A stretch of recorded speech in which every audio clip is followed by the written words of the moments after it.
Gracias al Señor por esta oportunidad de compartir la palabra. Yo me voy a valer de la magia de la tecnología para trasladarme tecnológica y mágicamente a nuestro nuevo escenario, ¿no? Mientras ustedes van abriendo sus Biblias en el libro de Hechos, jueves y, ¿no es cierto? Estamos, jueves y domingo estamos ahí en el libro de Hechos, así que vamos a trasladarnos ahí, a ver, ya estamos ya, así que ahí estamos. Estamos ahí en Corinto, donde Pablo está. Vamos a ir al libro de Hechos, capítulo 18, versículos 5 al 11, es lo que vamos a estar compartiendo. Repasemos rápidamente el contexto. Recuerdan ustedes, Pablo había estado en el Areópago y vimos que él tuvo que aprender una lección, ¿no? Hablamos de ciertos fracasos ministeriales, ¿no? Que no fue pecaminoso, sino que tuvo que aprender, ¿no? Que una cosa es el trato con los no creyentes y el trato con los creyentes. Y una cosa es presentar el evangelio a los no creyentes y otra es presentar el evangelio a los creyentes, ¿no? Y Pablo hizo una tremenda presentación teológica de los atributos de Dios, pero no tuvo tanto eco, ¿no? Y él nunca más volvería a hacerlo así. Y esto produjo un tiempo de desánimo, y lo sabemos, 1 Corintios 2. Y a partir de eso vimos que él hizo una pausa, ¿no es cierto? Vimos ahí en los primeros versículos del capítulo 18. Hoy continuamos con su estadía ahí en Corinto, ¿no es cierto? Y allí vamos a ver que ahora si se quiere, reanimado, retomado por completo, porque él estaba ahí mientras esperaba que se añadiesen, que lo alcanzaran, ¿no es cierto?, Timoteo y Silas. Entonces, ahora ya han llegado, ¿no es cierto?, allí están con ellos, y entonces ahí Pablo va a hacer, ¿no es cierto?, algunos cambios o modificaciones. Entonces, con vista en eso, repito, a raíz de lo que le pasó en el Areópago, en Atenas, vamos a hacernos la siguiente pregunta. La pregunta es, ¿qué modificaciones puede sufrir las misiones? ¿Qué tipos de cambios pueden haber al hacer la gran comisión? ¿Qué tipo de modificaciones? Sí, hay cosas que tienen que hacerse. Usted entenderá mejoras, si se quiere. ¿Qué tipo de mejoras? Claro que sí. Así que es lo que vamos a ver ahí en Hechos, capítulo 18, versículos 5 al 11. Y en el mismo espíritu estamos hablando de la carga misionera, pero hoy nuestro título será Recarga Misionera 2.1, aludiendo a la figura que usamos de recargar. Recarga Misionera 2.1. Y así que esto nos va a servir para mirar también cosas que tenemos que modificar. Hoy estamos viviendo esta figura que hemos llamado la pandemia. Imaginen qué nombre más tétrico, ¿no? Pero bueno. Y necesitamos seguir adecuándonos y aprendiendo de esto. Y hay que hacer modificaciones. Una de las que hemos tenido que hacer todos, entre positivas obviamente, ha sido la de la tecnología, ¿no?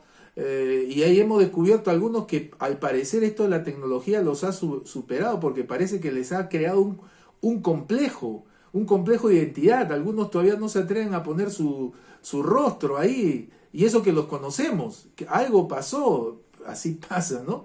Pero bueno, vamos a ver qué cosas debemos en serio modificar, ¿no? ¿Qué modificaciones puede sufrir las misiones? Oremos un instante antes de mirar nuestro pasaje. Oremos. Señor, gracias te damos por el día que nos has dado, la jornada, y ahora permitirnos casi al final de la jornada poder estar reunidos, conectados, ahora podemos decir, como iglesia, y compartir pedidos, tener compañerismo en oración. Y ahora, una vez más, Señor, que tu Espíritu Santo, el autor de las Escrituras, nos esté enseñando tu palabra de una manera personal, que podamos también aprender a hacer los ajustes necesarios para un mejor desempeño en nuestro rol de discípulos. Te lo suplicamos en el nombre de Jesús. Amén.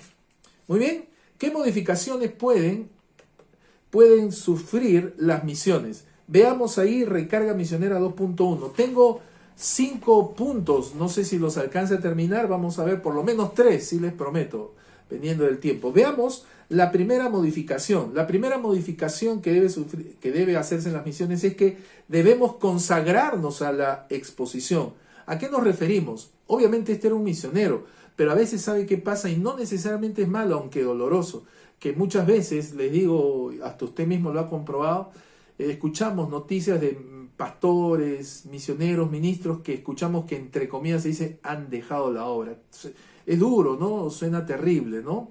Y muchas veces es por motivos obviamente no gratos. Pero a veces podría ocurrir que han dejado para mejorar esto, ¿no? Para mejorar su llamado particular o personal, y eso estaría bien. Y entonces la misión va a poner a prueba eso, nuestra verdadera vocación.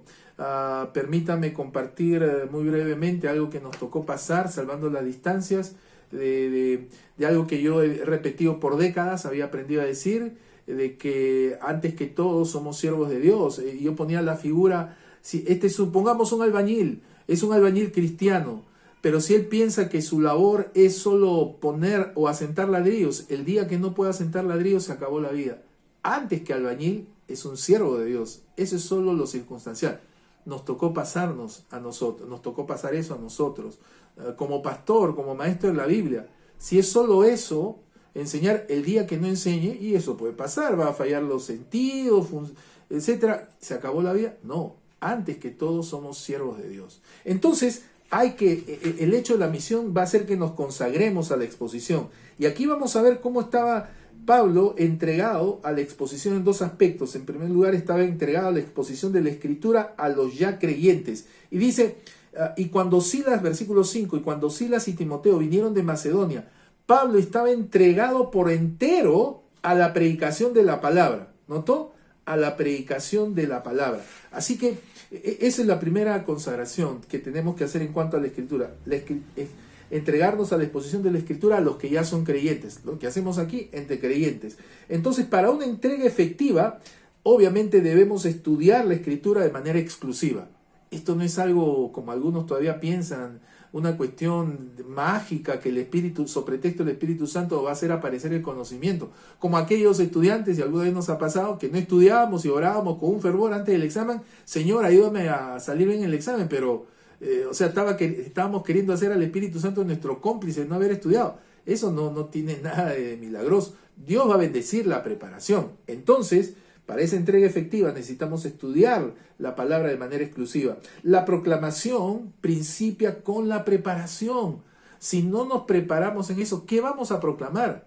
Obviamente Pablo era un tremendo ejemplo. Él era uno de los rabinos más famosos y después de conocer al Señor, recuerdan, está como 13 años tranquilamente antes de salir a la misión. Es importante. Así que un aspecto de esa consagración es a la exposición de la Escritura. Note, la Escritura, los ya creyentes, eso hemos hablado antes. En segundo lugar, debemos consagrarnos a la exposición del Evangelio a los no creyentes. Y dice, repito, 5, y cuando Silas y Timoteo vinieron de Macedonia, Pablo estaba entregado por entero a la predicación de la palabra, testificando a los judíos que Jesús era el Cristo.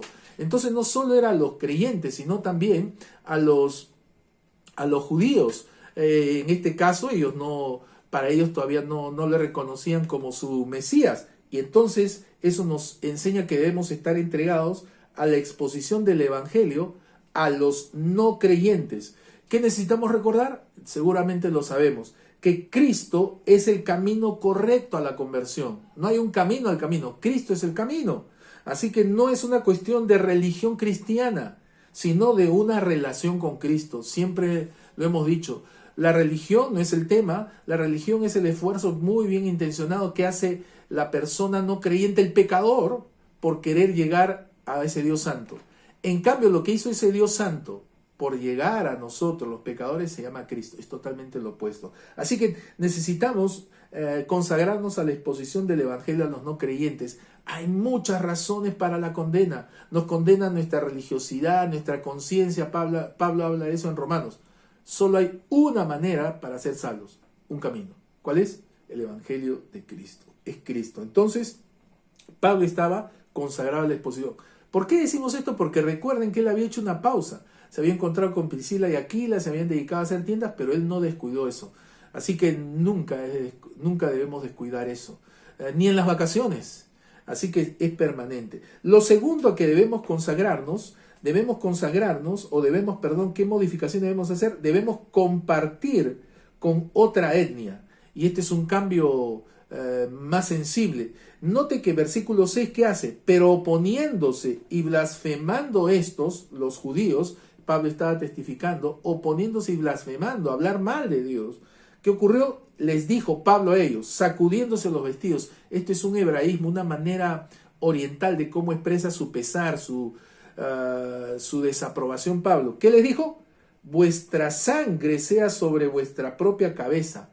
Yo limpio, desde ahora me iré a los gentiles. Palabra mayor. Y en las misiones, algunas veces vamos a tener que hacer, en general en el ministerio, ese cambio de etnia. Recuerden, etnia es la palabra que se traduce naciones en Mateo 28. Entonces, ese cambio. Los misioneros, como enviados, son enviados a un grupo, a una etnia, a un ámbito en particular. Pero ¿qué pasa si no hay, digámoslo así amablemente, los resultados que se esperan? En este caso había oposición y blasfemia, hablaba mal de Dios. ¿Qué pasa? Quién sabe, es un indicador para cambiar de campo, de etnia. Y entonces aquí está ocurriendo un cambio tremendo que tiene que ver con nosotros. ¿Qué cambio? Uno, la oposición, como dijimos, hace que apuntemos a otro enfoque o otra etapa. Esa oposición no es necesariamente mala. Puede significar ese cambio. ¿Recuerdan cuando Dios le impidió, el Espíritu Santo le impidió a Pablo ir hacia las regiones de Frigia? ¿Recuerdan? 2 veces sirvió para que él recibiera más tarde una visión y llegara a Europa. De Europa llegaría a Inglaterra, de Inglaterra llegaría a Estados Unidos. Estamos hablando de lo más probable, de donde llegarían los misioneros aquí a Sudamérica, gracias a ese momento difícil cual oposición. Así que la oposición no necesariamente es mala. Puede significar que necesitamos cambiar el enfoque o la etapa. También el compartir con otra etnia, eso sirve para que nuestra orientación ahora va a apuntar hacia otro entorno. Pablo dijo, yo limpio desde ahora, miré a los gentiles. No era un mero cambio para él. Recuerde, Pablo era judío de la tribu de Benjamín, y él siempre, como nos va a decir en Romanos, tenía una carga, un dolor por sus hermanos según la sangre, la carne, por los judíos. Tanto que él decía, no me avergüenzo del evangelio porque es poder de salvación a todo aquel que cree. Y él decía, al judío primeramente. Tal era su carga.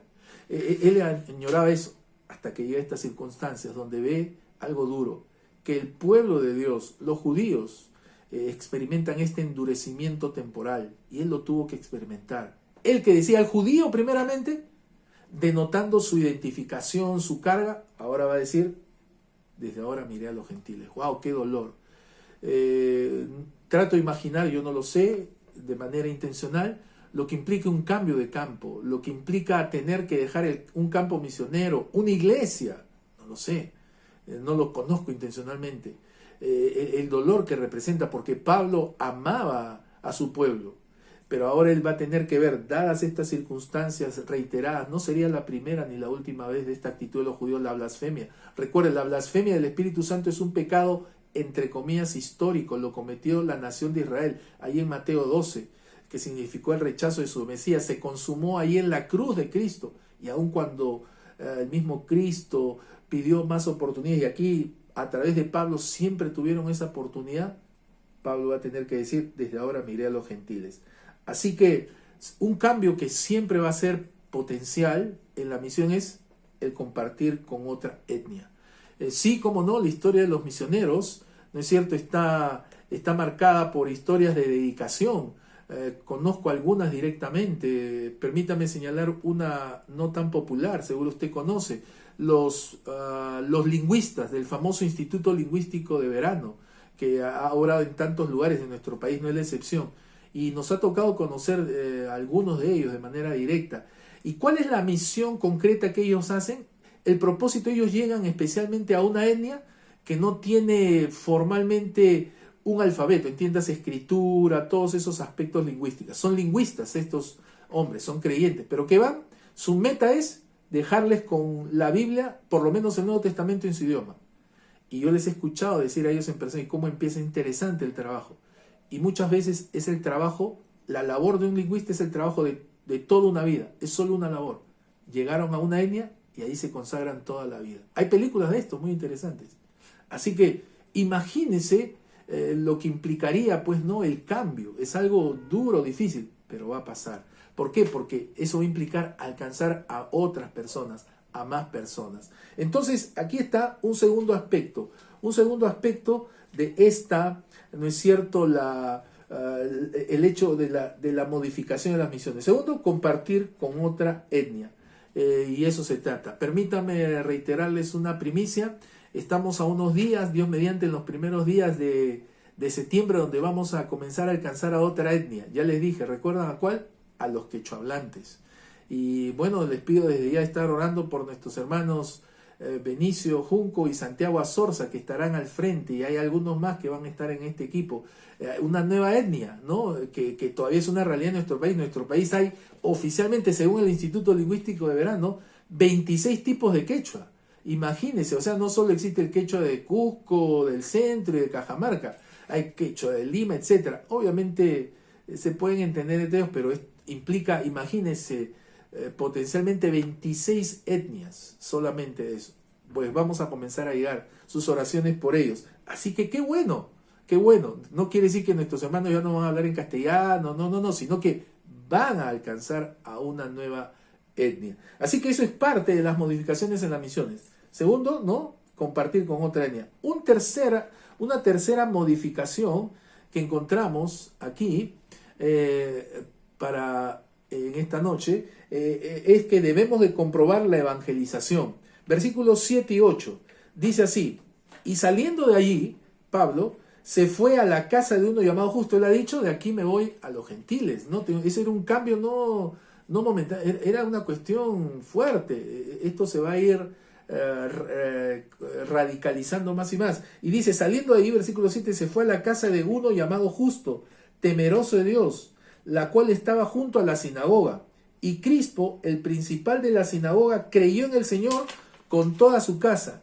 Y muchos de los corintios, oyendo, creían y eran bautizados. ¿Qué vemos aquí? La modificación, ¿cuál es? Debemos comprobar la evangelización. Esto es, ¿qué vamos a comprobar? A veces una mirada un tanto limitada, para decirlo amablemente, es cuando miramos solo los efectos. Por eso se llama una medida efectista o pragmática, es decir, los resultados. No nos estamos refiriendo a eso. De eso se encarga el Señor. ¿De qué estamos hablando? ¿De qué debemos comprobar? En la evangelización, ¿qué es nuestra garantía? Claro, ojalá no depende de nosotros que se convierta. Eso depende de la decisión finalmente del oyente. Dios Espíritu Santo usa el Evangelio para darles convicción, para darles comprensión y convicción, pero ellos decidirán si responden, si reciben el regalo. Pero ¿qué es entonces lo que sí debemos comprobar? Entonces, esto es lo que debemos comprobar. Lo que debe subsistir es la semilla, no el sembrador. O sea, lo importante no es si queda el sembrador, no, la semilla es lo importante. Lo que debe permanecer es la palabra, no el predicador. La misión se mantiene por el mensaje, no por el mensajero.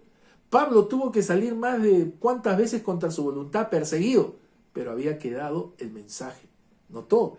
Así que la fe, la semilla, fruto de la semilla del Evangelio, la fe fomenta la fructificación. Lo que va a dar fruto no es en la persona, en ese sentido, lo que va a dar fruto es la semilla de la palabra de Dios. La comisión entonces se consuma por la convicción que convence, que lleva a la conversión. Repito, la comisión se consuma por la convicción que convence y que lleva a la conversión.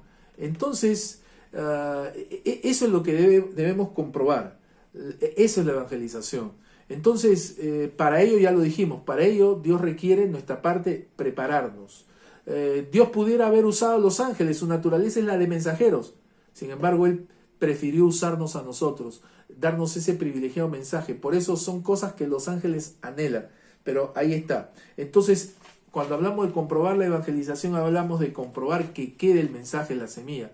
La evangelización no es un acto místico, mágico. No, debe quedar la semilla, el evangelio, independientemente que lo rechacen. Digo, la semilla conocida y comprendida. El que lo rechacen ya es una responsabilidad que hay entre ellos y Dios. Pero, ¿cómo van a creer lo que no conocen? ¿Cómo van a comprender lo que no han oído? Necesitan, una vez más, el anuncio del Evangelio.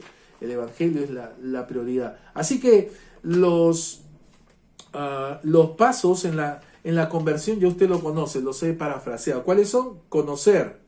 El conocer el Evangelio nos va a llevar luego a confiar o creer. Y luego se debe confirmar.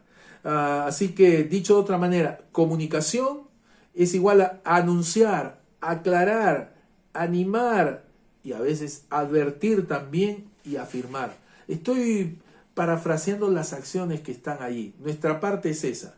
La parte del Espíritu Santo es obra con el oyente, pero esa es nuestra parte. Entonces debemos comprobar la evangelización. No es un acto místico, mágico, aparte del Evangelio. No hay el Evangelio que van a creer. Por eso, ¿cómo creerán si no hay quien les predique? Recuerdan, eso dijo Pablo. Entonces, cada persona que ha creído en Cristo buscará también ser bautizado como cristiano. Y que vemos, ese fue el resultado. Comprobamos que en el Nuevo Testamento, en el libro de Hechos, no hay creyente que no sea bautizado. Más bien esa es una realidad de hoy. Una realidad que despierta dudas, cuestionamientos y a veces otras cosas. ¿Cómo es posible que si es creyente no se haya bautizado? Y en el libro de Hechos ni mediaba entre la conversión y el bautismo, no mediaba tiempo, imagínense. Y ahí está. Han creído, dicen muchos de los corintios, oyendo, conocían, creían y eran bautizados, confirmados. Ahí está la secuencia. Una penúltima cosa, un penúltimo aspecto que sí creo nos va a dar el tiempo. ¿Qué otra modificación debemos hacer en las misiones? Cuarto, debemos continuar con expectativa. En la misión somos seres humanos los que participamos en la obra. Es común que nos desanimemos. Es fruto hasta comprensible. Y entonces, ¿qué debemos hacer a pesar de todo? Continuar con expectativa. Quiero llamar su atención a la intervención que va a tener el Señor Jesús aquí. Una intervención por demás providencial. Dice el versículo 9, entonces, note, después de estos frutos, entonces el Señor dijo a Pablo en visión de noche, no temas si no habla y no calles, porque yo estoy contigo y ninguno pondrá sobre ti la mano, porque para hacerte mal, porque yo tengo mucho pueblo en esta ciudad. ¿Qué notó? Cómo ante esta coyuntura de cambios, recuerdan modificaciones, en el campo misionero, el Señor es el que sigue sosteniendo a su siervo. Es la fidelidad del Señor. Él es el príncipe de los pastores. Él sigue sosteniendo a su siervo. Y aquí, después de las responsabilidades de la misión del Señor durante el día, el Señor, ¿qué hace? Renueva la visión al servidor. Recuerdan, ya lo habíamos visto una vez anterior con la visión del varón macedonio. ¿Cuándo? En visión de noche. Algunos con la tendencia a mistificar, sí, de noche sí vale. Por eso algunos tienen esa tendencia un tanto mística, no, orar de noche sí vale, eso sí, especialmente si es vigilia, no, porque de día no vale. ¿Dónde está eso? Pero aquí dice pues de noche, pero es lógico. La pregunta, ¿por qué de noche? ¿Dios no es Dios de día? Lo que pasa es que, ¿qué estaba haciendo de día? ¿Recuerdan el párrafo? Estaba entregado a la predicación. No le hubiera dado oídos. Ahí en la tranquilidad de la noche. Después aún de estos resultados positivos, la visión del Señor. Así que el Señor renueva la visión del servidor. Le anima a continuar con la gran comisión, confiando en dos cosas. Confiando en su constante compañía. Yo estoy contigo. La más grande promesa que pueda haber. Recuerdan, la dijo, yo estoy contigo. Y en su cariñoso cuidado. Y ninguno pondrá sobre ti la mano para hacerte mal. Y tercer motivo, ¿no es cierto?, de esta visión, de este ánimo, en las claras conversiones. Porque yo tengo mucho pueblo en esta ciudad. ¡Wow! ¿Ha notado? ¿Ha notado el momento de la visión que tiene Pablo? No era un acto místico para decir, ¡wow!, para aplaudir, asombrarnos. No, tiene un propósito. Usted va a ver, siempre es así, como ha ocurrido antes, tiene que ver con la misión. Tiene que ver una intervención particular para él, para animarle en el cumplimiento de la misma. Y entonces aquí le anima a seguir cumpliendo. Note, esa es la visión. Y hoy, entonces, ¿por qué no tenemos visiones? Bueno, porque hoy tenemos todo el consejo de Dios. Y el Señor va a usar. Y si usted quiere, no ha experimentado ese momento de desánimo, y Dios trae a nuestra mente un pasaje, un versículo, una lección espiritual. Sea en nuestro devocional, en nuestra lectura, a través de un predicador, de la enseñanza. Qué importante. Y usa eso para decirnos, no temas, no temas si no habla y no calles, porque yo estoy contigo. sigue siendo el mismo. La última cosa para terminar, en esta noche estamos viendo qué modificaciones pueden sufrir las misiones. Hemos visto, uno, debemos consagrarnos a la exposición, entregado por completo a los que no son todavía creyentes y a los que ya son creyentes.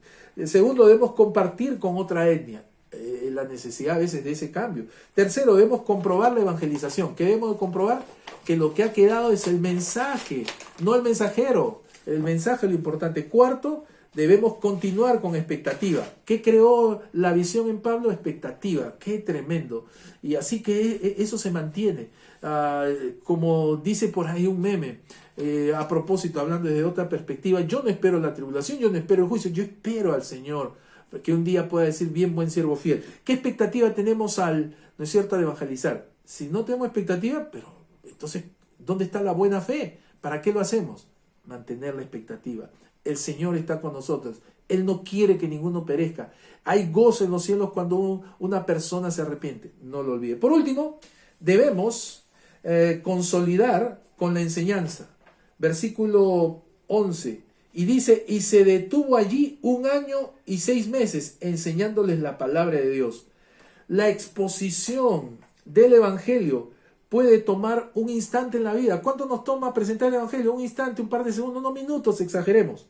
En cambio, la enseñanza de la Escritura puede tomar una integridad de vida. Pablo pasó 3 años de noche y de día en Éfeso. ¿No es cierto? Imagínense, toma tiempo. Así que el testimonio de la evangelización toma unos momentos. El trabajo de la edificación toma muchos meses, mucho más tiempo. Para evangelizar no podemos desanimarnos y estancarnos. Para enseñar sí debemos detenernos. ¿Anotado? Se detuvo ahí 1 año. En la evangelización hay que hacer cambios de etnias. Para enseñar es donde debemos detenernos. Así que una vez más, acorde con lo que aprendimos en el Areópago. No confundir, es la misma escritura, pero no es la misma dosificación, entre comillas. El trato, la dosificación, la relación, el uso con los que son creyentes, con los que todavía no lo son, no es lo mismo. No confundamos. Así que, ahora usted sabe, toma tiempo. El enseñar, el edificar una vida. Pero son las modificaciones que debemos hacer, modificaciones para las misiones. Así que mire qué importante es esta recarga misionera. Hoy estamos atravesando un tiempo de un gran cambio, ¿no? Una vez más, este lugar común. Y hay cosas que estamos viendo que supuestamente, aparentemente han cambiado, etcétera. Que estamos aprendiendo. Por ejemplo, hemos tenido que aprender ahora de acceder a las redes. Me cuesta a mí, entre comillas, por favor, no hay nada del otro mundo, pero me cuesta a mí predicar ante quienes no veo. Es una prédica de fe, porque supongo que están ahí. Si antes yo esperaba que no se durmieran, ahora de verdad de verdad que no sé si eso esté pasando. No, como ha dicho nuestra hermana Patti, que yo entiendo, por favor, la comodidad, están ahí en pijama. Wow, yo le diría mejor estén en terno para que así no tengan la tentación de dormir, pero es algo que ya no puedo verlo, ¿no? Imagínense. Entonces, ciertos cambios, ¿no es cierto? Pero está bien, necesitamos adecuarnos ante ello. Necesitamos alcanzar a más etnias, ya lo hemos escuchado. Necesitamos mantener la expectativa. Van a haber bajas, van a haber ciertas decepciones, lamentablemente. No es porque las querramos, no es porque las deseemos, pero necesitamos seguir. Y en todo ello, nosotros saber que no estamos solos, no es nuestra obra, no depende de nosotros. Es nuestro Señor que está con nosotros. Y Él, su propósito es eso, que ninguno perezca. Así que con ese ánimo continuemos. Le animo a que usted siga aprovechando cada oportunidad. Las oportunidades naturales, normales, usuales, las oportunidades en las redes, pero aprovéchenlas. Porque lo que está en juego son esas almas, más allá del COVID, que pueden pasar a la eternidad sin Cristo. Y sabiéndonos que tuvimos la oportunidad de compartirles. Que el Señor nos ayude a hacer estas modificaciones. Oremos. Señor, gracias por tu palabra, por recordarnos que las misiones requieren ciertas modificaciones, cambios, mejoras, que su desarrollo es dinámico. Y ayúdanos a ser sensibles, a tener discernimiento para realizar tales cambios.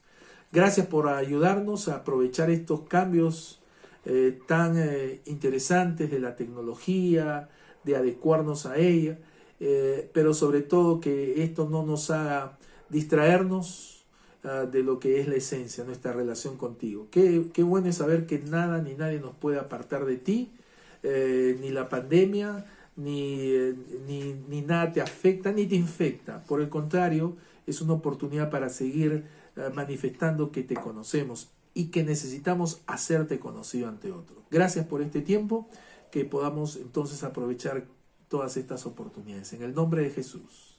Amén.